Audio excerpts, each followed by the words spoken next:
Só, então vamos fazer um pequeno resumo dos slides que foi mostrado, tá? Da dilatação térmica, está lá no capítulo 4, na página 44. O que é dilatação térmica? É o aumento das dimensões do corpo a partir do aumento da temperatura. Ocorre com quase todos os materiais no estado sólido, líquido e gasoso, ok? Então a dilatação térmica é nada mais nada menos do que o aumento das dimensões de um determinado corpo a partir do aumento da temperatura. Se você aumenta a temperatura, você vai aumentar as dimensões desse corpo, você vai dilatar ele. E vai ocorrer com quase todos os materiais, seja no estado sólido, líquido e gasoso. Qual é a diferença entre dilatação e contração? Porque dentro da dilatação térmica nós temos a dilatação e a contração, tá? A dilatação é o aumento do volume de um material provocado pelo aquecimento. Isso é dilatar. A partir do momento que eu vou aumentar aumentar o aquecimento desse determinado material, ele vai se dilatar, ele vai aumentar de volume, vai crescer, ok? Seja linear, seja superficial ou volumérico. A contração é a redução do comprimento de um material quando sua temperatura diminui. Então, a partir do momento que eu vou diminuir essa temperatura, vai haver o quê? Uma contração, que é a redução do comprimento de um material quando a temperatura dele vai diminuindo, ele vai se contraindo, tá? Então nós temos dentro da dilatação térmica, nós temos dilatação e contração. Se eu aumento a temperatura, o objeto vai se dilatar. Se eu reduzo essa temperatura, vai haver uma contração desse objeto, tá? A água que a gente vai estudar depois sobre dilatação dos líquidos é um caso à parte, tá? Por isso que nós não vamos colocar ele aqui. Vai ser estudado à parte. Então olha aqui, ó. 3 fatores interferem no cálculo da dilatação térmica. São 3 fatores importantes que vão interferir no cálculo da dilatação térmica. Primeiro, da substância de que é feito o material. Então, o primeiro fator que vai ser influenciado é a substância de que é feito o material, ok? Segundo, da variação de temperatura sofrida pelo material, se é pouco ou muito. E depois do comprimento inicial desse material. Então, são 3 fatores importantes que vão influenciar no cálculo da dilatação térmica. Substância de que é feito esse material, né? Pode ser um material com coeficiente térmico muito alto ou muito baixo. Da variação de temperatura, dependendo da quantidade de temperatura sofrida por esse material e pelo comprimento inicial desse material. Dilatação linear, que é a primeira que nós vamos estudar, é aquela que predomina a variação em uma única dimensão. Então o nome já diz, linear em uma única dimensão. Dilatação em fios, cabos e barras, né? Se você observar, por exemplo, a SEMAR, quando os fios, que são 4 pernas de fio, são esticadas, 50 metros de um poste ao outro, você pode ver que lá é colocado bem no meio uma presilha. Por quê? Porque os fios são, na maioria, feitos de cobre, e o cobre, quando em temperatura muito elevada, no sol, por exemplo, ele vai sofrer uma dilatação, então ele vai cair um pouco.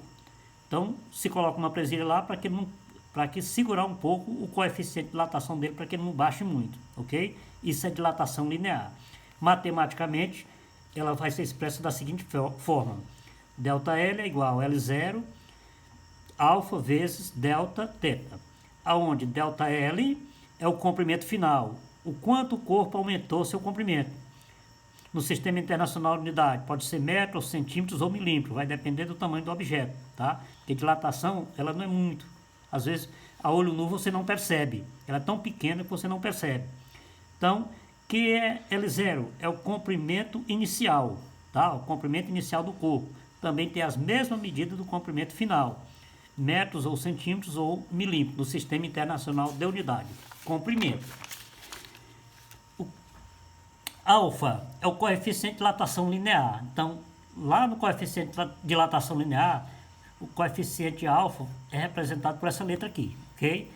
A unidade de medida do Sistema Internacional de Unidades, ela é recíproca à temperatura. Lá é 1 grau Celsius, aqui ó, é grau Celsius elevado a -1, tá? Mostrando que isso aqui é um material inanimado.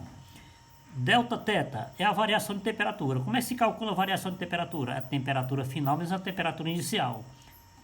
No Sistema Internacional de Unidade, a temperatura vai ser medida do quê? Em graus Celsius, tá? Bom, a segunda é a dilatação superficial. É aquela que predomina a variação em 2 dimensões, ou seja, é uma variação de área, comprimento e largura, o comprimento é altura, ok? Matematicamente, ela é expressa da seguinte forma. Essas letras aqui, elas podem mudar? Pode, não tem problema, tá? Cada autor vai usar da melhor maneira que lhe convier. Só que não vai mudar, não muda nada, tá? Porque o sentido será o mesmo. Então, dilatação superficial, ó, ΔS é o comprimento final. Agora aqui, ó, no Sistema Internacional de Unidade, como é a área, metro ao quadrado, centímetro ao quadrado ou milímetro ao quadrado. É a área, é 2 vezes, ok? S0 é o comprimento inicial, também no Sistema Internacional de Unidade, tudo elevado ao quadrado. Aqui nós temos beta, a letra grega beta, está mostrando e representando o coeficiente de dilatação superficial, tá? Lá linear é alfa, na superficial é beta. No Sistema Internacional de Unidade, grau Celsius elevado a -1. É a unidade de medida da dilatação superficial volumétrica ou linear. E delta θ é a variação de temperatura, tá? Também em graus Celsius. Ou seja, tem a variação de temperatura, a temperatura final, mas a temperatura inicial. Por último, nós temos a dilatação volumétrica. Ocorre a variação em 3 dimensões de um corpo: comprimento, largura e espessura. Comprimento, largura ou altura, ok? Então, na dilatação volumétrica, ela é basicamente dessa forma aqui, que ela é representada, ó. Tá, ó. Ela é representada dessa forma aqui, ó. 3 dimensões: comprimento, largura e espessura ou altura, tá? Então, matematicamente, ela vai ser representada dessa forma aqui, ó. ΔV, VI. Agora aqui nós temos, ó, gama, tá? A letra grega gama, vezes a variação de temperatura, que é Δθ. Aonde ΔV é a variação do volume, no caso final. No Sistema Internacional de Unidade, como é 3 dimensões, vai ser elevado ao cubo, tá? Metros cúbicos, centímetros cúbicos ou milímetros cúbicos. VI é o volume inicial, tá? Também no Sistema Internacional vai ser metros, centímetros ou milímetros cúbicos. Nós temos a letra grega gama, é o coeficiente de dilatação volumétrico, tá?